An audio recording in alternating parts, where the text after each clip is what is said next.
여러분 안녕하십니까? RTN 리얼타임입니다. 현재 부동산 이슈를 전문가의 눈으로 살펴보는 이슈앤마켓 지금 바로 시작합니다.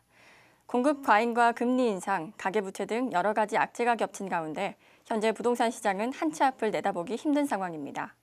오늘은 2017년도 부동산 시장을 전반적으로 살펴보고 올 한 해 부동산 시장에 어떻게 접근하면 좋을지 조언 들어보도록 하겠습니다. 김성용 해설위원 나와주셨습니다. 안녕하십니까? 안녕하십니까. 네, 많은 전문가들이 올 한 해 주택시장에서 매매 거래량이나 청약 경쟁률이 다소 감소할 것으로 예상하고 있는데요. 이렇게 부동산 시장이 얼어붙은 이유가 뭐라고 생각하십니까?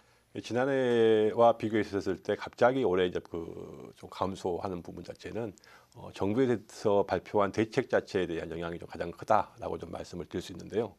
일단 지난해 박근혜 정부에서 추진했던 대책을 보면은 지금까지 금융 규제를 완화시켰었고 주택 시장을 조금 안정화시키는 그런 대책이 거의 많았었는데요. 작년에 들어오면서부터 갑자기 좀 강화시키는, 다시 말씀드린다면은 공급 시장에서 공급자 측면에서도 공급을 조금 억제시켰었고 수요자 측면에서도 수요에 대한 측면 자체를 좀 억제시키는 굉장히 좀 강한 정책을 드라이브 걸었다라고 좀 말씀을 좀 드릴 수가 있습니다. 좀 자세히 좀 살펴본다면은 일단 8.15 대책에서 나왔던 공급 억제 부분에 대해서는 일단 수요자들이 공급을 억제하면서 향후에는 주택 가격이 상승할 것이다 라는 생각 때문에 정부와 의지하고는 좀 다르게 주택 가격이 좀 상승했던 부분이 분명히 있었었죠.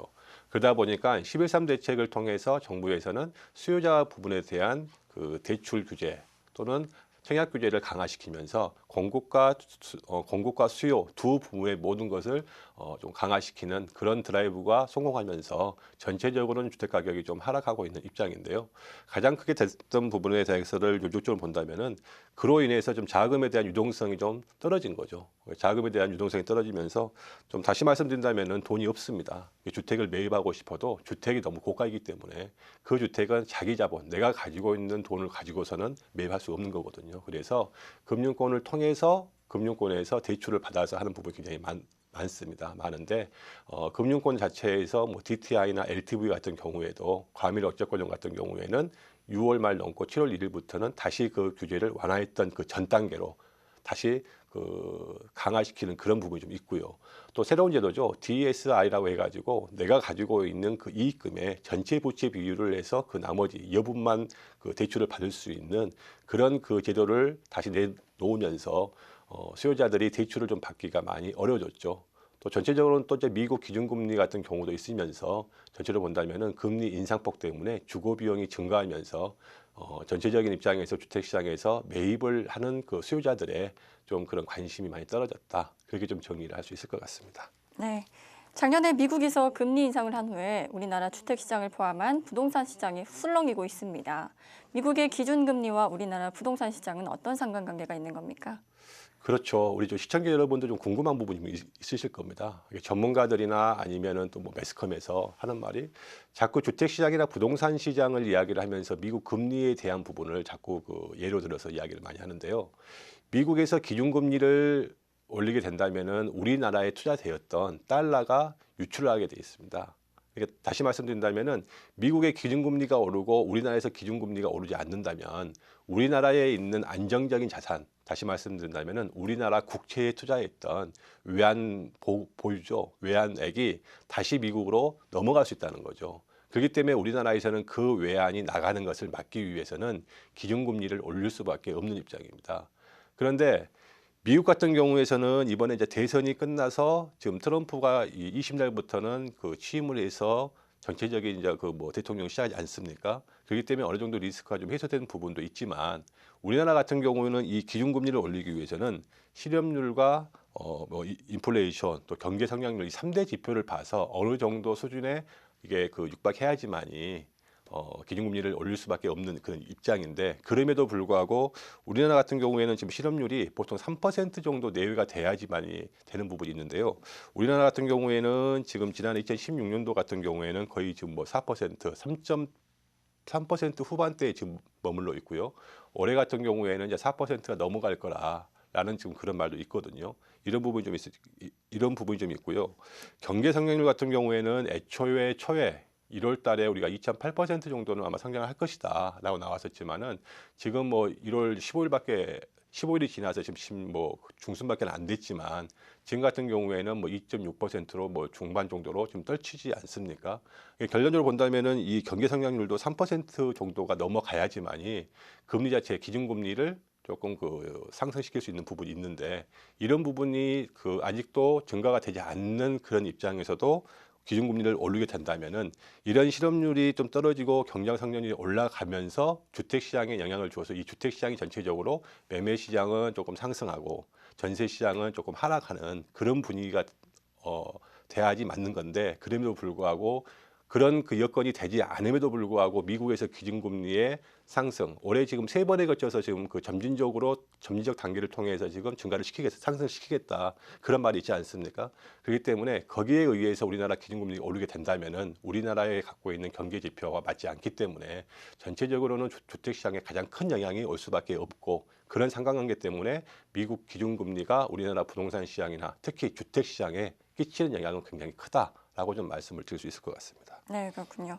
지난 12월에 국토부에서 신혼부부에 대한 자료를 발표했는데 신혼부부가 주택 구입하는 비율이 다소 감소했더라고요. 예. 어떻습니까? 그렇습니다. 제가 지금 앞서 말씀드린 대로 제가 잠깐 그 실업률을 가지고 제가 좀 말씀을 좀 드렸었는데요. 우리나라 지난해 실업률이 이제 뭐 앞서 말씀드렸지만은 뭐 3% 후반대에 머물러 있고 지금 올해 들어오면서 4%를 넘어갈 것이다라고 지금 예상들을 지금 하고 있는데 거기에 비해서 청년 실업률은 굉장히 높습니다. 지금 청년 실업률 같은 경우에는 2016년 12월 기준으로 해서 거의 9.8%거든요. 그럼 9.8%면은 대략적으로 우리나라 청년 실업률이 한 7%, 8% 정도에 머물고 있다가 지금 9.8%, 10%에 육박하고 있는 입장인데요. 이 정도 된다면은 체감할 수 있는 직접적인 실업률 자체는 한 20% 정도는 된다라고 좀 볼 수가 있거든요. 그러면은 100명 중에 거의 20명은 실업자라고 볼 수가 있습니다. 근데 이런 친구들이 이런 청년층들이 서로 만나서 결혼을 해서 신혼부부로 나오면서 자금을 모아서 주택을 매입해야지만이 되는 부분이고요. 우리나라 같은 경우는 주택 보급률이 거의 100%를 지금 넘어가거든요. 그렇기 때문에 주택을 수요할 수 있는 가구를 창출한다는 것은 신혼부부들밖에 없습니다. 없기 때문에 이런 부분인 그 신혼부부들이 나와서 해야 되지만은 뭐 앞서 말씀드린 대로 실업률도 높고 거기에 비해서 주택 가격은 많이 지금 오르지 않았습니까? 거기에 비해서 뭐 월급이나 아니면 내가 그 받을 수 있는 보상 자체는 크게 오르지 않기 때문에 주거 비용이 굉장히 많이 상승하는 거죠. 그리고 이 청년 가구에 나오면서 뭐 전세 시장이나 아니면은 뭐 주택을 매입할 때 부모님에 대한 도움을 많이 받으면서 나올 수밖에 없는 입장인데 부모님 같은 경우에도 우리나라가 굉장히 좀 양극화되는 부분이 굉장히 심하거든요. 그러다 보니까는 내가 해주고 싶어도 주택 가격이 너무 많이 올라서 해줄 수 없는 그런 그 안타까운 부모 마음도 있을 수 있는 것이고 청년 가구 같은 경우에도 주택을 매입해서 시작을 하고 싶은 그런 바람은 있지만 어떻게 본다면은 자금에 대한 유동성이 없는 거죠. 또 기준금리가 오르면서 제가 뭐 뒷부분에서 말씀을 드리겠지만은 정책 자금 자체도 전체적으로 전부 다 좀 올랐거든요. 그렇기 때문에 그런 그 금리 같은 경우에나 아니면은 자금의 유동성 자체가 많이 떨어지면서 청년 가구에 대한 주택 보급률 또 청년들이 주택을 구입할 수 있는 비율 자체가 지난해나 아니면은 뭐 2014년도 15년도에 비해서는 많이 떨어졌다라고 좀 말씀을 드릴 수 있을 것 같습니다. 네. 정부에서는 신혼부부나 생애 최초 주택 구입자들에게 저금리에 대출을 해주고 있는데요. 그래도 주택을 구입하기가 어려운가요? 그렇죠. 제가 이제 앞서 제가 그 말씀 잠깐 제가 드렸었는데요. 일단 우리가 그 정부에서 이 신혼부부들이나 아니면은 생애 최초 주택 구입자들을 위해서 나온 대출을 본다면은 많이 있습니다. 뭐 손익공용도 있고 소액공용 모기지 아니 뭐 수익공용 모기지도 있었었고요. 그런 모기지도 있었었고 뭐 디딤돌 대출도 있고 보금자리론도 있고 되게 많습니다. 많은데 대표적인 부분이 바로 디딤돌하고 보금자리론이죠. 그러면은 디딤돌하고 보금자리론이 제일 처음에 나왔을 때 금리를 본다면은요. 2%가 넘어가지를 않았습니다. 물론 기준금리, 대출금리가 있음에도 불구하고 신혼부부나 다녀녀 같은 경우 또 무주택자 같은 경우에나 아니면 부부 합산에 어느 정도 그 수익액이 되지 않는다면은 거기에 대해서 그 가산점이 있기 때문에 2%가 넘어가지 않았었거든요. 하지만은 현재 우리나라 같은 경우에는 지난 며칠 전에 기준금리를 발표했지만은 지금 동결됐거든요. 이게 동결됨에도 불구하고 정책 자금 자체에 대한 금리 자체가 좀 인상되고 있다는 거죠. 그러니까 제가 오늘 지금 방송을 하기 전에 잠깐 제 은행 관계자하고 좀 통화를 하면서 제가 물어봤습니다. 물어봤더니 3% 초반대로 좀 올랐다라고 이야기를 지금 하더라고요. 거의 뭐 한 3.16%에서 2% 정도 간다는데, 그러면은 제일 처음에 디딤돌 대출이나 보금자리론이 제일 처음에 나왔을 때의 그 대출 금리하고 지금하고 비교한다면 거의 2배 수준 정도로 올랐다고 좀 볼 수가 있거든요. 그러면 과연 디딤돌 대출이나 이런 그 보금자리론이 금리가 오르면 주거비용이 그만큼 상승한 거죠. 그러면 이 제도가 나왔을 때하고 지금하고 본다면은 과연 월급이 올랐냐? 오르지는 않았죠. 지금 거의 본다면은 뭐 지난해부터 지금 뭐 정부나 아니면 모든 뭐 사법부, 입법부 모든 데가 지금 전부 다 휴업 상태 아닙니까? 그렇기 때문에 이 지금 경기적으로 굉장히 힘든 부분이고, 디딤돌이나 보금자리 자체에 대한 금리 인상이 되지만은 월급 같은 경우는 오르지 않기 때문에, 이러한 부분 때문에 청년 가구뿐만이 아니고 사회적으로 좀 소득이 좀 저소득층에 좀 약자에 속하는 그런 계층에 계신 분들이 다가오는 이런 체감적인 그런 그 소외감이나 아픔은 되게 크다고 볼 수 있거든요. 그렇기 때문에 결론적으로는 생애 최초 주택 구입자나 신혼부부 같은 경우에 주택을 구입하기 어려운 게, 앞으로 갈수록 이런 금리 부분이 인상되면서 내가 부담해야 될 수밖에 없는 주거 비용이 증가하기 때문에 더욱더 좀 힘들어질 수 있다라고 좀 말씀을 드릴 수 있을 것 같습니다. 네, 그렇다면 국가나 지자체에서 임대 아파트를 많이 지어줘야 될 것 같은데 어떤가요? 근데 이제 문제는 임대 아파트를 많이 지어주죠. 이제 지어주려고 노력도 많이 하고 하지만은, 현재 지금 우리나라 같은 경우는 OECD 국가 중에서도 굉장히 지금 최하위권에 있습니다. 거의 본다면 우리나라 주택의 한 5% 정도밖에는 차지를 못하고 있는데요. 근당에서 임대주택을 많이 지어준다 해서 우리나라 사람들이 거기 임대주택에 많이 거주를 하느냐가 또 문제죠. 이게 두 가지 부분이 있습니다. 첫 번째는 어느 정도 자산을 가지고 계신 분들은 주택을 매입할 수 있는 충분한 자산을 가지고 있음에도 불구하고 매입을 하지 않는다는 거죠. 그 이유는 우리나라가 앞서 제가 말씀드린 대로 미국에 있는 금리나 아니면 뭐 이하번에 그 영국이 또 EU에서 탈퇴하면서 블랙시트 같은 형구나 또 아니면은 뭐 유가가 오른다든가, 이러한 그 외국에 우리가 통제할 수 없는 그런 그 리스크 자체가 발생됐었을 때 갑작스럽게 우리나라에서 주택 가격이 하락하는 경우가 있거든요. 근데 우리나라는 다른 나라와 좀 다른 부분이, 주택이라는 것이 거주만의 목적을 갖고 있는 것이 아니고 투자의 목적도 같이 갖고 있습니다. 그렇기 때문에 소득이 어느 정도 되고 자산이 갖고 계신 분들이 주택을 매입할 수 있는 입장에도 불구하고 주택을 매입하지 않는다는 거죠. 그러면 그런 분들은 앞서 말씀드린 대로 이제 임대주택도 입지가 좋고 교통편이 편리한 그런 좋은 임대주택은 그런 분들이 많이 거주를 하게 된다는 겁니다. 그리고 그 사회적으로 약자인 신혼부부나 아니면 청년 가구, 또 좀 소득이 약하신 분들은 별 수 없이 그 밑에 있는 하위 시장을 밀려나가는 거죠. 그래서 어떻게 본다면은 주택에 대한 조금 그 편의성이나 아니면 퀄리티 자체, 질 자체가 떨어지는 곳에서밖에는 갈 수 없는 곳이고요.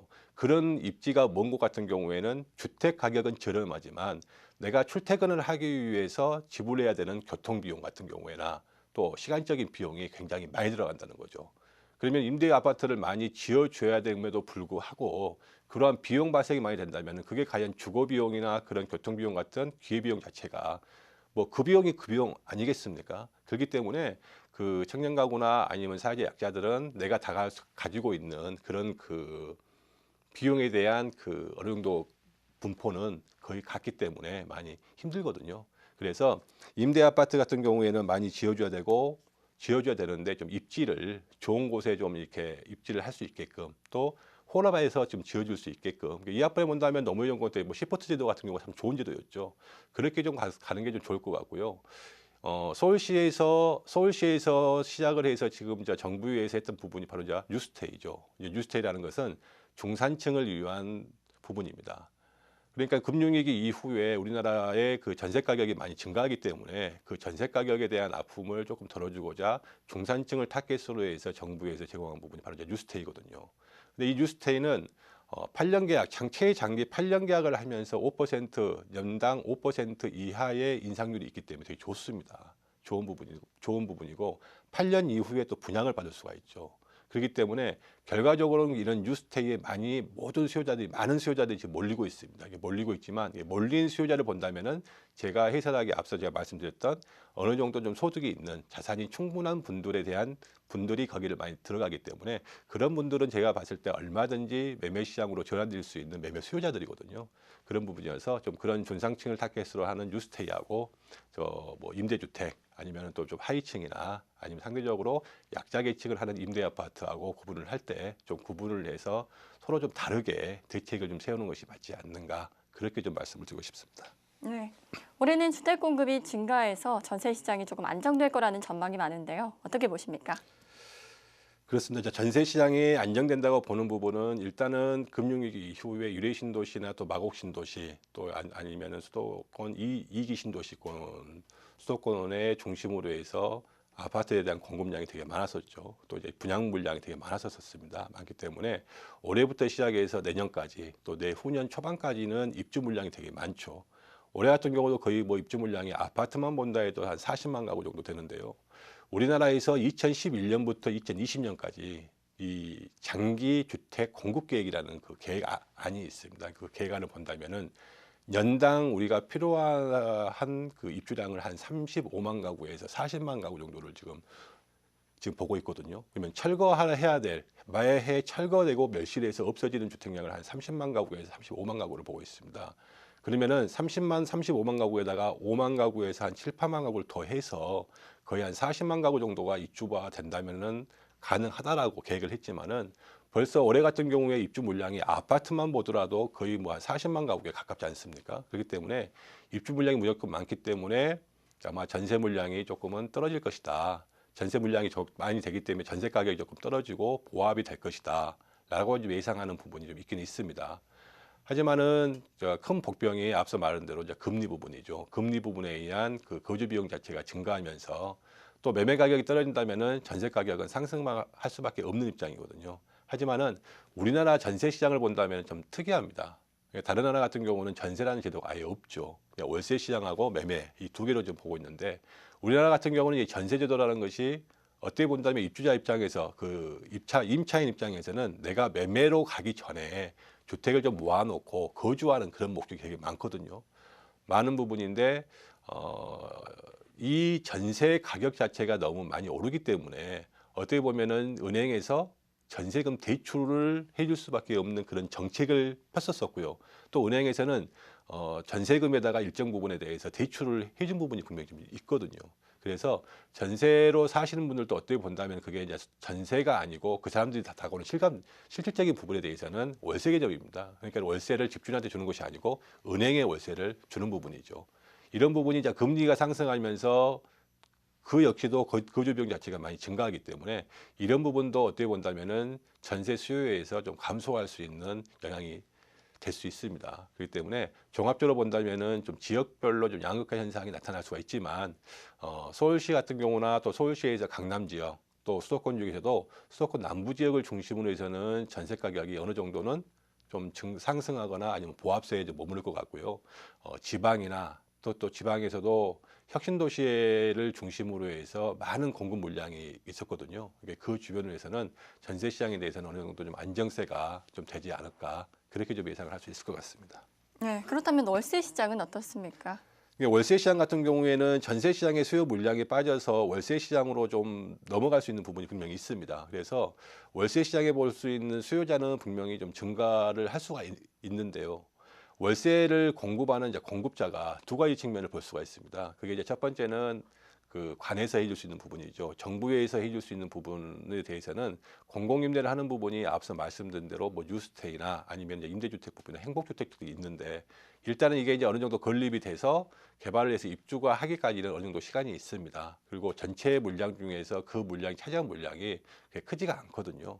그러면 이제 두 번째가 바로 그 다주택자들이 갖고 있는 그런 주택 자체가 어떻게 본다면은 월세 시장이나 전세에 대한 물량으로 지금 볼 수가 있는데요. 이런 부분이 기준금리가 올라가면서 어느 정도 금리에 대한 인상 부분 때문에 월세에 대한 부분에 대한 그 기대 월세금이 올라갈 수밖에 없거든요. 올라갈 수밖에 없기 때문에 그만큼 공급은 조금 준다고 볼 수가 있거든요. 그래서 공급에 대한 공급은 조금 감소하고 수요는 증가하기 때문에 결론적으로 봤을 때는 월세 시장은 올해 조금 좀 좋아지지 않을까. 근데 전체적으로 좋아지지는 않을 것 같습니다. 전체적으로는 좋아지지 않을 것 같고 도심권이 있는 그런 주변에 대한 그 주변 입지를 봐서 입지가 좋은 곳을 중심으로 해서는 좀 월세 시장 같은 경우에는 올해는 조금 상승하지 않을까. 그렇게 좀 조심스럽게 예상을 해볼 수 있을 것 같습니다. 네, 올해 주택 시장에 대해서 간단하게 전망 한번 해주시죠. 올해 같은 경우에는 매매 시장에서는 제가 앞서 말씀드린 대로 수도권과 지방으로 구분해서 볼 수가 있습니다. 수도권 같은 경우는 지방보다 매매 시장이 분명히 강세이다라고 좀 말씀을 드릴 수 있고요. 수도권은 지난해까지 2, 3년에 걸쳐서 혁신도시를 중심으로 해서 공급이 굉장히 많이 됐었거든요. 그러다 보니까는 지방은 매매 가격이 어느 정도 보합세나 안정세에 들어가고 또 수요가 많지 않는 지역 같은 경우에는 좀 하락세를 좀 볼 수 있다라고 좀 말씀을 드릴 수 있을 것 같습니다. 하지만 전세 시장 같은 경우에는 서울 같은 경우도 앞서 말씀드린 대로 강남 지역이나 아니면은 수도권 남부 지역 같은 경우에는 어느 정도 전세 시장에 대한 물량 자체가 있지만 그 이외의 지역에서는 전세 시장이 조금 많이 힘들 것 같고 어떻게 본다면은 그 역전세난에 대한 부분이 나타날 수도 있다라고 좀 말씀을 드릴 수 있을 것 같습니다. 네, 그렇다면 마지막으로 적절한 주택 구입 시기는 언제라고 보십니까? 제가 봤을 때는 구입 시기는 참 어려운 질문인데요. 제가 봤을 때 구입 시기는 올 꼭 실거주를 하시기 위해서 주택을 거주하실 분들 같은 경우에는 올해 같은 경우에는 3분기 넘어서 다시 말씀드린다면은 추석을 끼고 전후 자체가 어떻게 본다면은 매수를 할 수 있는 가장 이사철이거든요. 그 시기를 피하셔서 4분기 초반이나 아니면은 내년 상반기 정도가 가장 저렴한 가격으로 주택을 좀 매입할 수 있는 가장 좋은 시기다라고 좀 말씀을 드릴 수 있을 것 같습니다. 네, 작년 부동산 시장에서 가장 뜨거웠던 지역이 제주도 지역입니다. 하지만 요즘에는 중국 투자자들의 발걸음이 뜸해지고 있다고 들었는데요. 어떻습니까? 그렇죠. 제주도 같은 경우에는 이제 투자이민 제도 때문이죠. 투자이민 제도에 대한 이제 강화 부분 자체가 많이 좀 힘들어졌고요. 하지만은 제주도 같은 경우는 이제 관광으로 먹고 사는 지역이기 때문에 어느 정도 그 투자이민 제도에 대한 강화 자체가 오래 가지는 않을 것 같습니다. 작년이나 재작년에 비해서는 분명히 수요나 그 관광객들은 조금 감소한 것은 사실입니다. 하지만은 뭐 전체적으로 봤을 때 제주도에서도 올해 아니고 내년 초반까지는 우리나라 그 부동산 중에서는 가장 핫한 지역으로 좀 남을 수 있고 가장 좋은 지역이다라고 좀 말씀을 드릴 수 있을 것 같습니다. 네, 오늘은 전반적인 주택 시장 전망에 대해서 들어봤습니다. 오늘 좋은 말씀 고맙습니다. 감사합니다.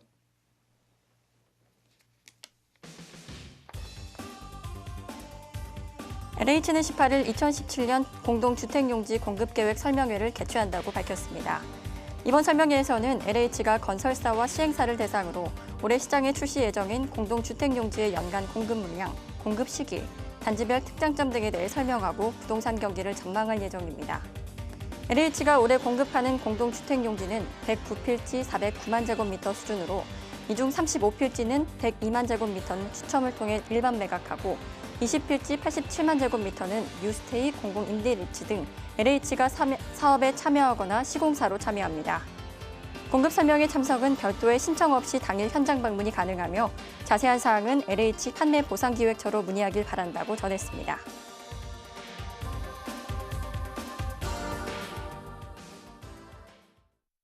이상으로 RTN 리얼타임을 모두 마치겠습니다. 시청해주신 여러분 고맙습니다.